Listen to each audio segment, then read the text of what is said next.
Hey there, it's Dr. A with the Learning Liaisons. Welcome to another question analysis video for this entry into my latest FTCE vlog series. Today I want to take a look at a typical ESOL question. So for your subject area exam for ESOL, this is a typical type of question you might see. And this is a question that is included in my new first attempt success video course on the website.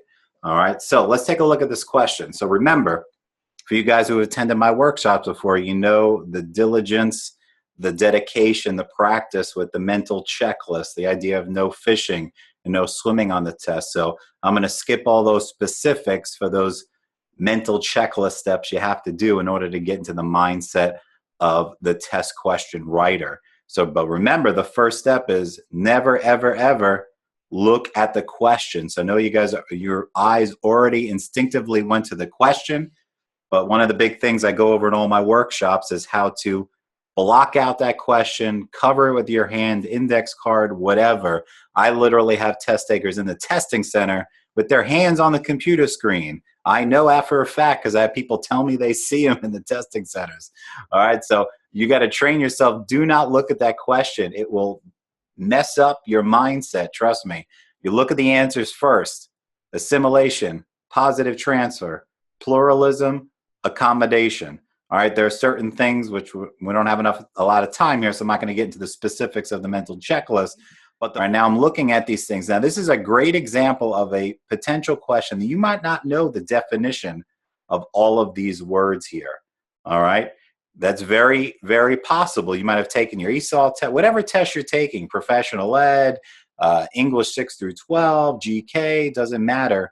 There's a lot of questions where you might not know what the definition of the words are, and people freak out like, oh my God, I'm going to fail again. Here we go again.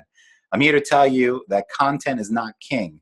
Okay, what does that mean? That means, yeah, content's important on your test, but is not going to be the overlying factor whether you pass or fail. Trust me, I've worked with hundreds and hundreds of college students that can tell me the definition of all of these words here, but they couldn't tell me what it looks like, right? We know the old adage in the classroom, you don't really know it until you can teach it to someone else. Same thing here. I don't care how many words you know the definitions of. If you don't know what it looks like or can't explain it, then you're really up the creek without a paddle, so to say. So look at these words here, right? But you're smart. You can do it. Break down these words. We teach our kids how to look at the root of the words, right? What word is in here? Similar, right? Assimilation, similar. Transferring, that means they're moving something from somewhere to another. Now, I'm just talking out loud here. I'm not giving you textbook definitions. Pluralism, right? Pluralism means what? Plural, like more than one, okay? Accommodation, to accommodate, that means you make changes, right? So you got an idea of what's going on. Even if you don't know the definition, just follow me with this. Trust the process, all right? So now we're going to go up to the question. Marco is an ELL student in your 7th grade math class. You know that Marco speaks English at home, at school, and with his friends at school. Marco stopped following the traditions and beliefs of the Spanish culture. Marco is now displaying the ideas of what? So obviously they're asking me for basically the definition of this word. They're playing out a scenario here that exemplifies the definition of one of these words. But we have to look at what's the key word and phrase in this question. A lot of times when I work with teachers and I ask them what the key word is, a lot of times they tell me the wrong word. Like they're going to tell me, well, it's 7th grade, or he speaks English at home, right? Number one keyword is ELL, obviously, but if you're taking an ELL test, all the questions are going to be geared towards English language learner type questions. But you might see something like this on your professional ed. You might be something like this on your subject area exam for elementary when you talk about math, for example, because remember, teaching strategies are incorporated to that. So ELL is a key word. Now, keywords and phrases most likely are your actions or your processes. So right here, he stopped following the traditions and beliefs. That is the number one thing that is jumping out to me, right? Speaks English at home, at school, with his friends, but here it is. He stopped. He stopped something. Well, guess what? I can eliminate, without a doubt, 2 of these answers right now. Guess what 2 letters I'm thinking about?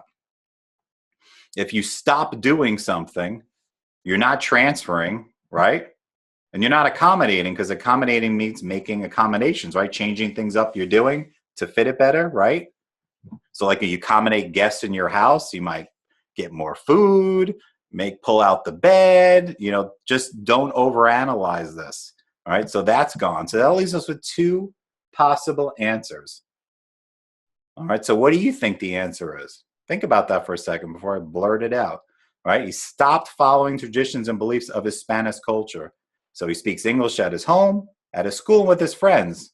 So English everywhere, stopped traditions and beliefs of Spanish culture. All right, so the answer to this question is A, assimilation, right? When you assimilate, means you're taking on the characteristics of another group and being a part of them. So in this case, Marco's become immersed in the English language. He's shedding away his traditional beliefs and his language, and he's doing what everyone else is doing. So assimilation. So on a side note, pluralism, if you didn't know what that was, that refers to Marco would be maintaining his own Spanish culture within the English culture, right? And the English culture will, accept some of his and abide by some of his cultural traits in his language, but he maintains, the key part is he maintains it within the larger society. That's pluralism. So that's why the answer is A. All right. So I'm Dr. A with the Learning Liaisons. I'm the owner and founder. This is the workshops that I do online. On-demand video courses, live online workshops. If you'd like some more information, feel free to text me at the number below or email me anytime or visit the website. So this is a typical question that I go over in my new first attempt success video course. So if you're looking for really highly effective test-taking strategies and abilities that I have used over the last 3 years to help 3,000 teachers pass their FTCEs, definitely take a look at this first attempt video course that I just launched there. So I'm Dr. A with the Learning Liaisons, always here to help. So whether you do my workshops or not, feel free to reach out if you have any general questions. All right, you guys have a great day and keep on prepping smart, not prepping hard.